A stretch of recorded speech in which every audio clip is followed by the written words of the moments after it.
That is what's going to happen all over Texas this November. Brothers and sisters, you have heard a couple of speeches in the last few days. So I am going to cut to the chase and give you my sense of what is happening in America today and what we have got to do to advance the future.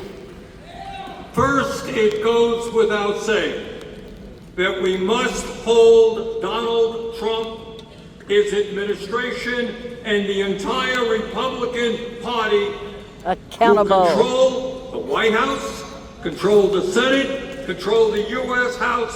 We are going to hold them accountable. Yes.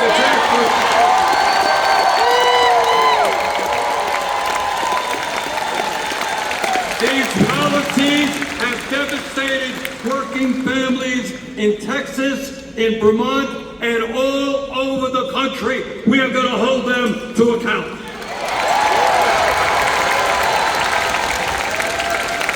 This administration, among many other actions, decided, if you can believe it, that it was appropriate to provide $1 trillion in tax breaks to the top 1%. And then to use that money to throw 15 million Americans off the health care they desperately need. And let me tell you something that has not been talked about much. When you throw 15 million people off health care, when people can't get to a doctor when they should, people by the thousands are going to die from that horrendous decision. And that is why, together, we're going to roll it back.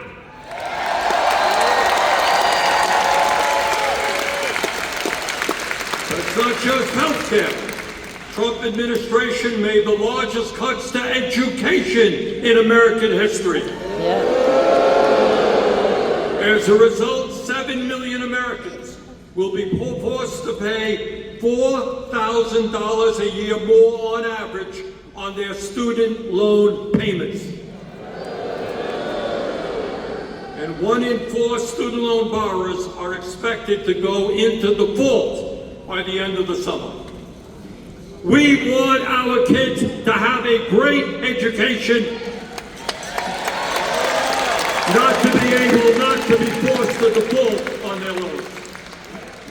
At a time when millions of kids are going hungry in America, Trump made the largest cuts to nutrition assistance in American history, literally, taking food out of the mouths of hungry kids.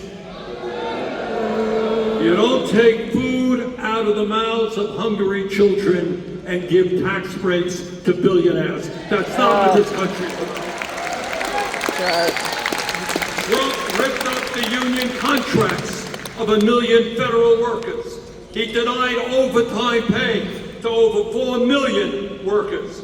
Trump abolished humanitarian aid that will lead to the deaths of millions of the poorest children on this planet by 2030.